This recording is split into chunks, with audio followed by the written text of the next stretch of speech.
What's going down, everybody? We're back live.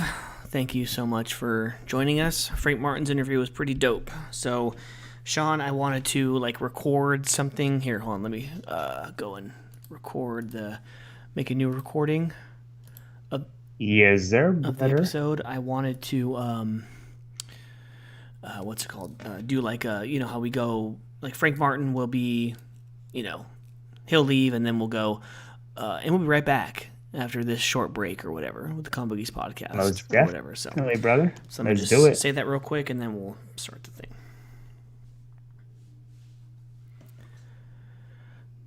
Myself, Mike, and Sean of the Bookies podcast will be back after this short break for more sports and comics entertainment.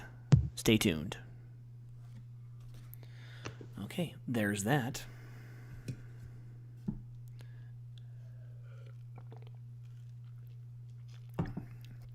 And let's go. Hope we see people in the chat tonight. Happy Wednesday. Let's go. Happy hump day. Happy hump day. And it's Thursday in the East Coast. Yes, sir. So, okay, back live in 3, 2, and 1. And welcome back, fans, to the Comic Bookies podcast. Remember, like every week, we are brought to you by Treasure Island Comics in Fremont, California. Check us out on Instagram, Twitter, and Facebook at The Comic Bookies. Email us, thecomicbookies@gmail.com. And please subscribe and follow our Twitch and YouTube channels for all of our videos, our shorts, our live streams. Speaking of our YouTube videos, the most recent one, Sean, congrats. I'm going to go ahead and let you unveil the gender of your baby that's coming in the early December, but congrats, bro. Thank you. I appreciate it, brother. A very, very nice video that you were able to create and put on the page. I think we're up to like 25 to 30 views, but hey, definitely appreciate it, brother. A beautiful, beautiful time with all the loved ones, friends, family. So if anyone does not know, Marissa and I will be having a baby boy. There it is. Kason John Salgado Powers. So we're very, very excited. You guys might see a little bit of excitement in that video from myself and, of course, my wife and the family. But no, man, it was a beautiful day. Nice, dude. Yeah. So, it was actually a really fun time. Beautiful weather, too. Not like hot-ass Tracy. It was like a little bit of a breeze, so it kept it cool, we're just sitting out in the sun. But it was a great kickoff to the 4th of July weekend. 4th of July itself was fun. I spent most of my day down in San Jose and then came home to a war zone. Thought that I came down either to the Magic Kingdom in Disney World or Baghdad, Iraq. One of the two. Don't know. So very expected, though. I mean, even leading into 4th of July, it seems like every night we record, it was the war zone in Tracy. I'm sure you got the pure apocalypse on actual 4th of July. Luckily, the kids were asleep in the truck, and then we had really good success, just transferring them to the truck to the bed, and so they stayed asleep for the most part throughout the night when all of the bangs and booms were happening right behind our backyard. But not too bad of a holiday.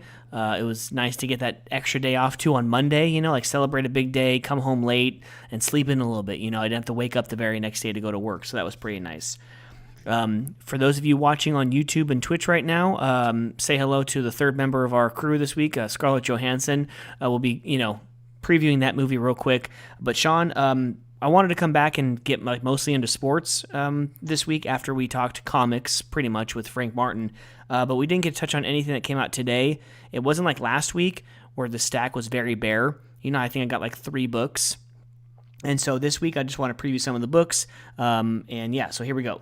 On the DC side, you have Batman 110, Justice League 64, The Nice House on the Lake #2, Wonder Girl #2, and Suicide Squad 5. Marvel, you have Amazing Spider-Man 70, Immortal Hulk 48, Avengers 46, X-Force 21, and for some reason, we have this new X-Men #1 story. Coming out today. So over on the Image side, another big week, Geiger #4, Noctera #5.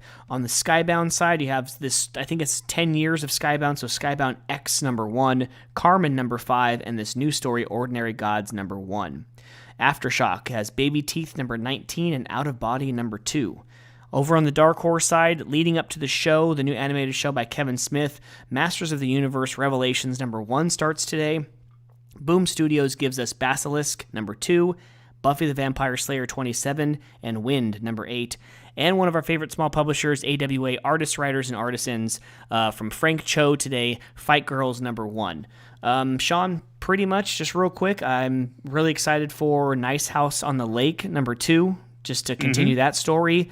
Wonder Girl, to continue that story, number 2. And Fight Girls, excited for that one. What about you? Gotta admit, man, I do look forward to Justice League. Yeah. For some reason, it's definitely gravitated me a little bit. You know, the whole Naomi of it. I like it, bro. It's pretty good so far. It seems like it's a big issue. People are like writing about it online. It's like the introduction to the United. So this might be like the first issue of all of them together in a brand new like style Justice League. You know. Very excited, man. That's definitely a good one. And also, I mean, Geiger. You know, it's the Geiger number 4. So I know some we're reading. I know, I mean, looking at it next to it, Noctera. I know you're huge on that. You're enjoying that. So definitely got some goodies this week. Yeah, for sure. I mean, the whole month of July, if I'm reading it correctly, I get almost double digits like every week. So a huge number of books for me, like 9 this week, and then 1 week throws out like 10 or 11. Then I think the 20-something of July, I think, has like 12. So no shortage of books in the month of July. So can't wait to get into those. I have one piece of news real quick, Sean. It seemed kind of big, but the director of Superman, Lethal Weapon, and The Goonies, Mr. Richard Donner, he died a couple of days ago at 91 years old.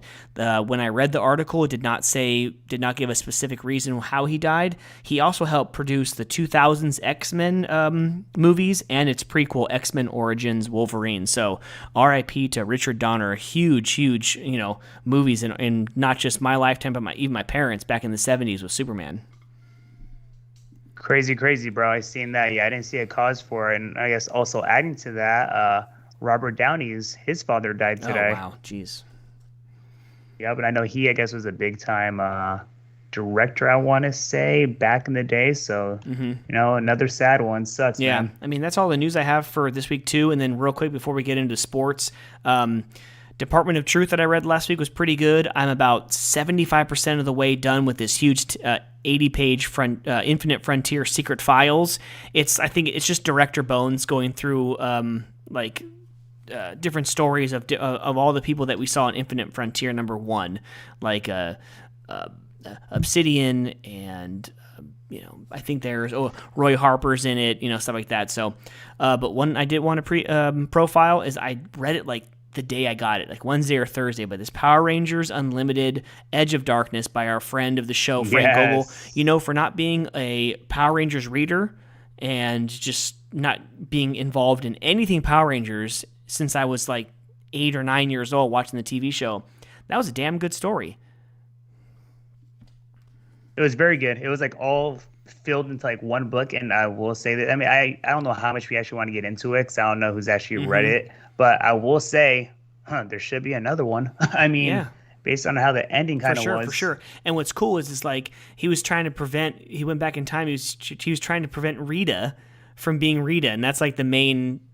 Rita being Rita. It's the main chick that we saw like when we were kids, like the main bad chick. Well, even like that picture, they had like the little diagram type of picture towards the end where they actually showed the Rita from the actual Power Rangers show and all those old characters. Like, holy crap, man! Talking about memories, flashback. Frankie did good with that. Huge nostalgia with that one, but amazing story. He said he commented on someone's comment on Facebook saying that he's going to get something in November, like another either miniseries, another one shot to have to do with another Power Ranger story. So hopefully he gets to this Phantom Ranger, hopefully makes a return and he gets to write something of it. So hopefully, man. Phantom Ranger is pretty badass, man. I mean, obviously one I'm pretty sure you're not familiar with. I'm not too familiar with it, but nah, man, he's pretty badass. I like his grand entrance for sure. You mean like what grand entrance? No one saw him. You can even see him. Dude, that you know what? You're right. That is pretty dope. That's dope. So as we transition to so for the fans listening right now, obviously you guys will hear the whole episode when it comes out for your ears. But yeah, we had most of our comic talk with Frank Martin. Thank you so much again for joining us. Everyone go to his Indiegogo for Polar Paradox. It's a 2-issue little story. Me and Sean have read it. I'm not sure if Mark's read it, but we thoroughly enjoyed the story. It's a bomb-ass book, so please support his Indiegogo. I think it's not like Kickstarter. I think if you, pledge money to him, I think you'll get the book. He doesn't have to, raise an X amount of dollars like Kickstarter is, but please go support Frank Martin and his dream in his books. So, Sean, I don't know if you have one, but, TCB fans, crack one open for sports this week. Crack one open. I'm going to blame the 3-day weekend for the unfortunate water for today. I don't know how much beer I drank this past weekend, You know what? I drank the one beer. How many shots of tequila did we have? Let's actually talk about that. Okay, so I had the one beer because you're like, oh, what do you want, Pacifico? I was like, yeah, I'll have a Pacifico.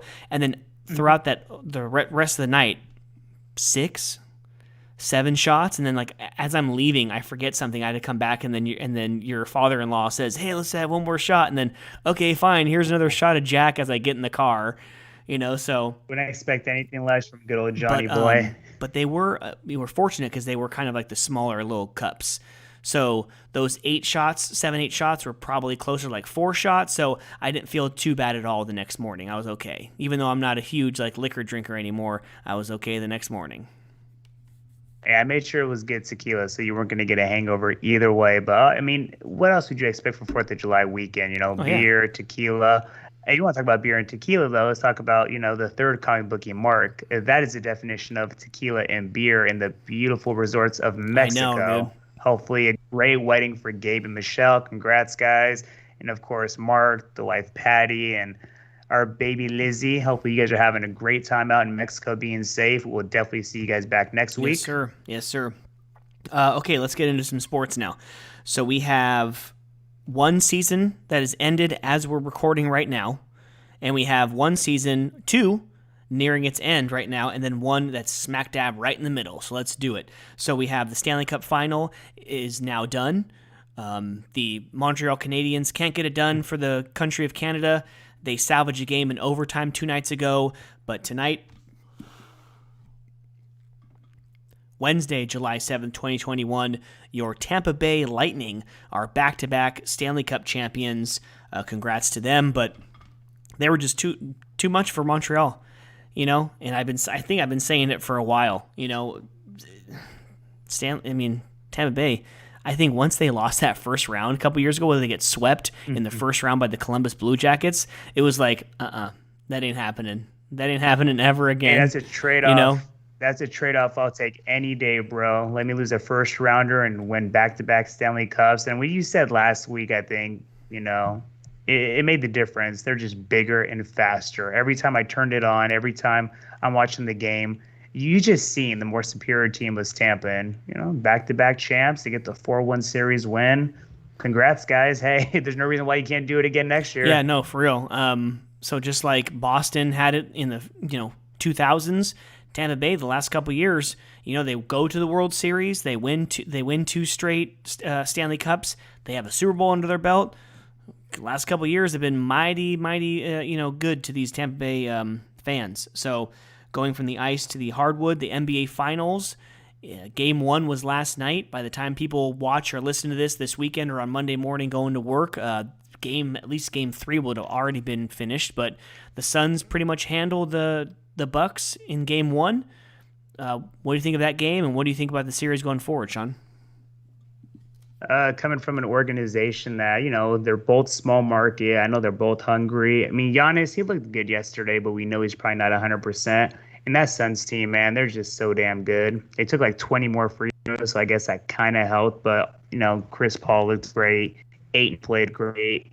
Booker looked. Those 3 are looking good, man. I think it's going to be really hard for Milwaukee. Milwaukee, their bench is not as good as Phoenix is, and man, the Chris Paul, bro, the ageless wonder, he is just looks a captain with a mission, man. And I heard a name on the radio at lunchtime today, and it escapes my mind. I'm sorry, but he got injured for the Suns.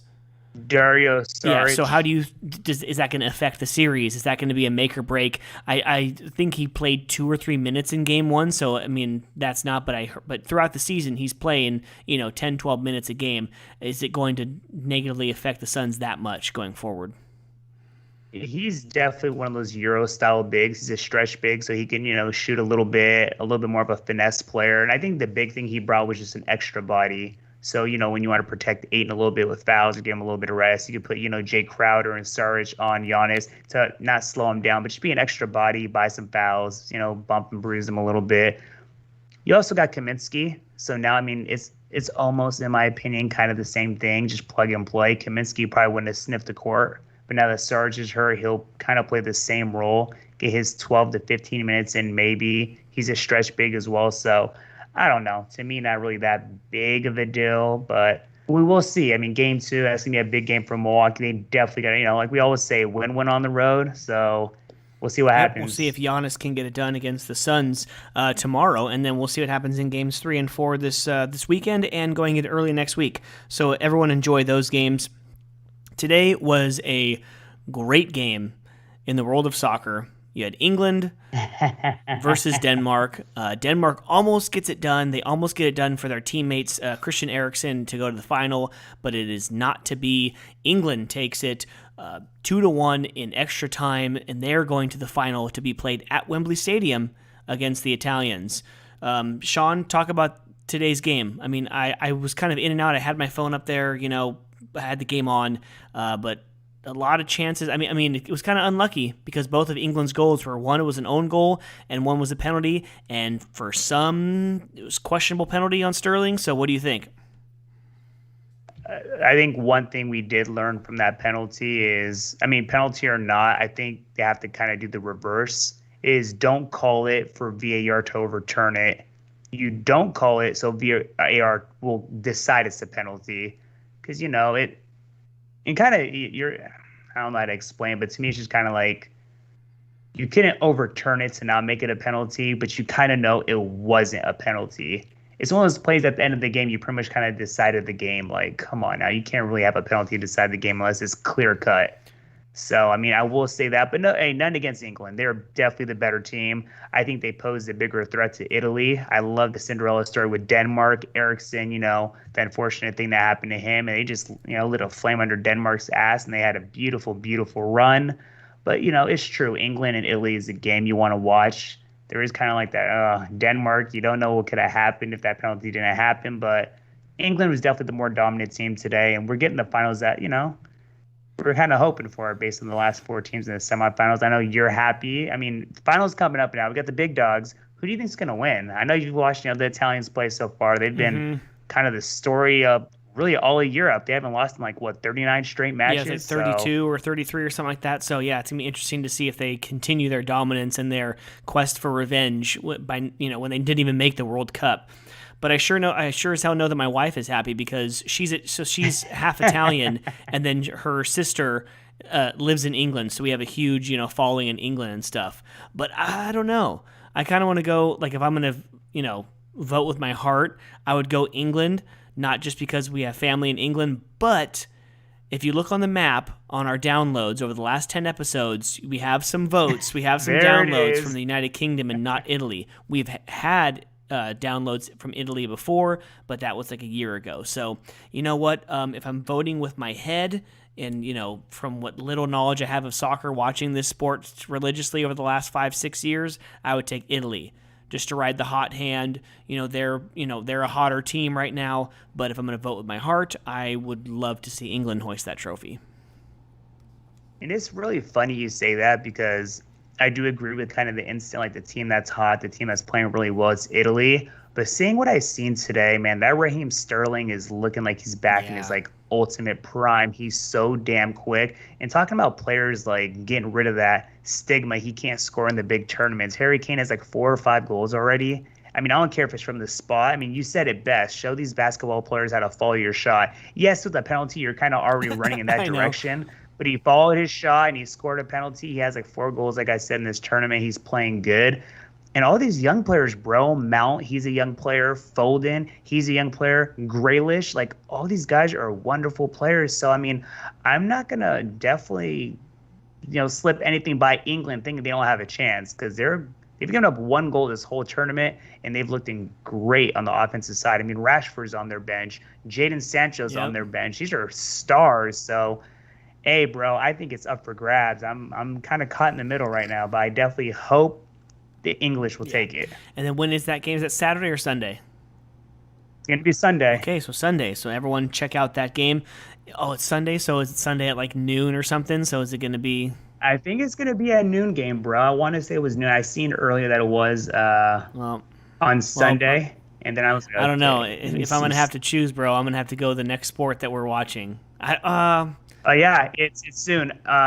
Soon. It's Sunday at noon on I don't know, ESPN. because normally, like if it was a knockout stage, like the round of 16 or the quarterfinals, I probably would watch the Quaker State 400 presented by Walmart from Atlanta Motor Speedway. But since it's the championship game, I'll probably have it locked on to the soccer game for sure.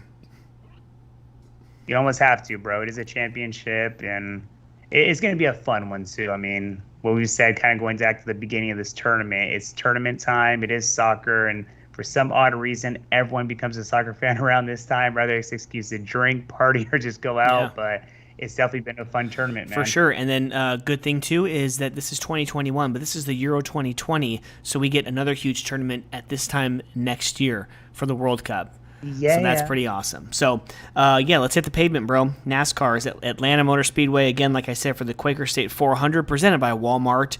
So the Road America, let's do a review on that. So it was the first time that they were there. But like you said in pre-production, I was like, damn, dude, like 2 minutes and 10 seconds, 11 seconds. Like, oh, I've gone like 10 minutes and they've completed 5 laps. Sick. Like, what the hell? Damn, bro. I mean, Wasn't the first stage like 13 laps? it was like 30. I actually had to like blink 2 or 3 times. Like, did I say 13 laps? I seen like total like 90 something laps. Was even 96, 60. I don't know what the hell it 64, was. 63? 60 Yeah, yeah. something. I was like, is that the first stage? Oh no, that's the whole race. But like what I sucked was like, was it's how long like is the this? first like I don't know 15 20 laps you had like 3 or 4 cautions, so it's like what the hell, like how many laps are you wasting during this caution? Out of the first 13 laps you had like 3 or 4 or 5 laps under caution. I was like, oh man, this is horse. Yeah, you got to fix that. And I know that's a rarity that they race at that racetrack, but I mean, come on now. You about to have them go from a 2 minute like race speed freaking for a freaking caution. It's gonna take like what 10 minutes to get around the damn track, going like some Yeah, turtles. I know.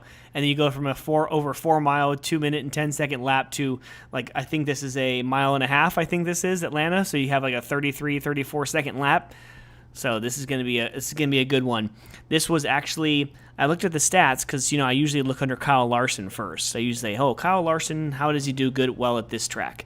And then I kind of expand it to like other drivers, like every other current driver. But going back to when he first raced there was 2014. It was like 2014, 15, 16, 17, 18, 19. Obviously didn't race the race in 2020. And then this year. So this is the first time that at least Kyle Larson's been up in the Cup Series that they've ran Atlanta twice. This may have been just a new thing for 2021, especially with like 7 different road courses. They might say, "Hey, screw it, we're not racing Fontana this year. We're not racing Chicagoland this year. Let's just do Atlanta twice." So I think that's what was a part of the schedule. So this usually doesn't happen, Atlanta twice, but we get it this year. So this was also the race that Kyle Larson led 269 laps, and then the last 7 to 10 laps That's all. gave it up to Brian Blaney for his one and only win of the year. Do you see it playing out the same? Do you see it playing out differently, especially with some of these drivers that have been hot lately? You have like Byron and Kyle Busch, or do you see someone who's raced there well there before? Like someone in Penske. I mean, you can see the experience. Oh, the Harvick's done good there. Blaney obviously has that one win there, but who's again just been the hottest racer? I mean, yes, even last week, he actually had his moments where it's like, okay, it's probably going to be Larson, and thank God, Chase got a win. Hell yeah, number 2 on the year. Two road But courses, and that and we have to leave that part out. But yes, it was 2 road. dude, they have It was 2 road hold on, courses. time out. He has 2 road course wins this year, giving him 7 for his career. The all-time leader is Jeff Gordon with 9. There's 3 more road courses this year. He has a chance to break the record for road courses. By the time he retires, bro, he's gonna have like 30 freaking road course wins, bro. I don't know why they set up the schedule with this man. And, you can't just like, oh, we're not going to do it just because of Chase. But it's like, damn, it's almost getting to that point. He's a champion last year, and then all of a sudden you don't have 2 freaking road courses, you have 7. I mean, it's like food to mouth, though. It's like, let's just set it up for the kid. But yes, you're right. Those are his only 2 wins. I don't know how good he's going to fare. I mean, he only has 6 career races, very small sample size, so stats are kind of out the door. But he does have like the fourth best average finish. I'm still wrong with Larson, bro. It seems like, it's kind of the easy answer, but it's kind of the most logic answer, too. He's been just the best racer this year, in my opinion, straight up. He doesn't need to be in first place for the playoff standings. I just do the eye test. He is just the most dominant racer this year. Obviously, it's going to be what, a mile and a half you I mentioned. think So it's a I mile and mean, a half. Yep. So I mean, I think he's starting sixth. So I think that there's not going to be any practice or qualifying. They already have the grid set. Chase Elliott being the winner from last week takes the pole for this weekend. So it's going to be a really interesting race. It's going to be interesting to see if Kyle Larson can repeat what he did earlier in the spring.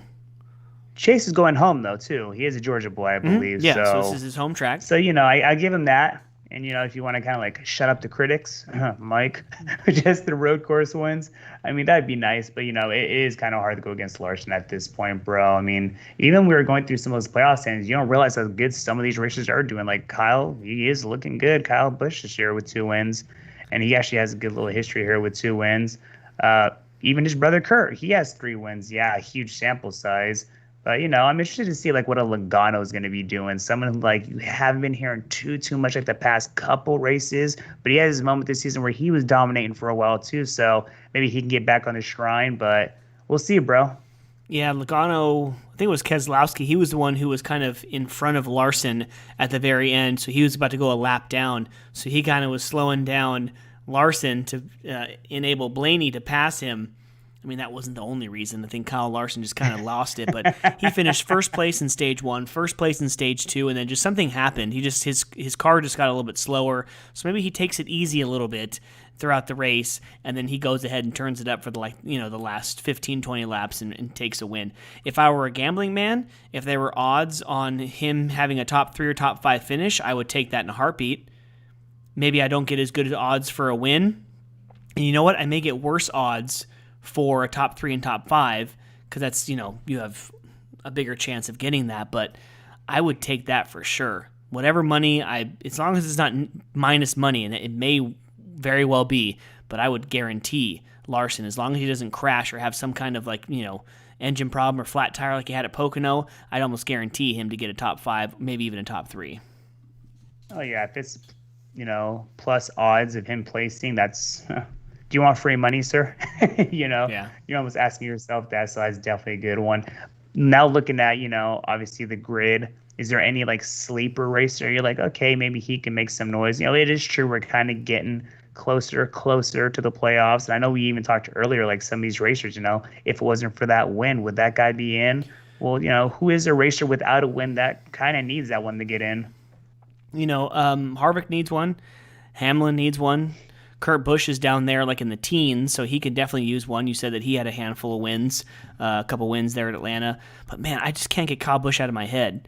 He won that second race. He was up there in the first race at Pocono. He won the second race in Pocono. Then he goes and wins the Road America for the Xfinity Series on Saturday last week. And then also, I think he finished. Did he finish second to Chase on Sunday? I believe it was him, yes. It was him and Chase like half the race, like the whole day. I thought he was like, oh, shoot, I don't even need to watch this. Like, Busch is going to win his this race again. So, I'm always against the Toyota. I'm always against the JGR car. But, man, Kyle Busch has been racing really well. And even you said he's got, 9 top 5 finishes this year. He's up there with, 2 or 3 wins. He's, in third or fourth place in the standings right now. It's crazy, bro. Yeah, that guy, I remember for a while, in the first half of the season, we're like, this guy isn't looking too good. I don't know what's going to happen. Is he going to get a win soon? And he's just completely flipped the script. It is crazy, bro. I mean, at one point we were talking about every race is a new winner, and now it's starting to kind of level out a little bit. Obviously, we've had some multiple winners. We talked about Bowman having 3 wins, and, Kyle obviously has a couple wins. Larson, he's at, 3 wins, I think, this year 4. already? Mm-hmm. 4. Oh, sorry, 4. So, I mean, with a chance of 5, yeah, bro, we'll see. I'm definitely with you, though, on Larson. I mean, betting man the place, but I actually think he's going to win again. Well, all right, there you have it, folks. We've talked to Frank Martin about his Polar Paradox book. We talked a little bit of comic books, a little bit of entertainment. Sean, I think we didn't get into Loki, but let's do episodes 4 and 5 next week. Ooh, Let's do that. I'm with you on Let's that, do brother. that because we have a guest also. His name is his first name's Jack. I'm so sorry, I'm forgetting his last name, but this is a bar and nightclub owner turned comic book writer during the pandemic. So this is a very, very interesting guest that we have next week. He's also into sports, gambling, fantasy football. So this is looks like the fourth comic book he's going to be joining us next week on the 14th. But everyone enjoy the NBA Finals this weekend, the Euro Final also this weekend, and of course NASCAR is down in the dirty, dirty South. So Sean, take us away for episode 119. Episode 119, man. It's been special. It's been a fun one. Thank you, Frank Martin, again for joining us. A great episode. Definitely a great interview. Everyone check out his most recent book, A Polar Paradox. It is completely awesome. We loved it. To the fans, again, thank you to the listeners, the ones that will be listening. Check out our YouTube, check out the Twitch page. We're always live a week in and a week out. Yeah, just thank you. Keep interacting with us as we always hope you guys do. Keep sending us questions, recommendations, and keep just, throwing out some topics if there's things you guys want to talk about. Not just nationwide, but global. We want to keep stamping that passport. We love you guys. Check out episode 120 next week. One stat that I can report, no new countries this week, but I can report that New York is in the top 3 for the last 10 episodes, and the city of Las Vegas has cracked the top 5. So thank you to our buddy out there, Forrest. We will be seeing you in late September for the second Las Vegas race. But for Mark, who's still in Mexico, he'll be back next week. And for Sean, everyone, please enjoy the weekend. And as always, enjoy the sports, enjoy the comics, and enjoy each other. Peace the hell out. I'm going to go barbecue something. Peace. And like Mark says, always enjoy each other. And he would never believe that we are ending this recording right now before 10 o'clock p.m. Holy crap, that never happens. Peace out, guys. Noches.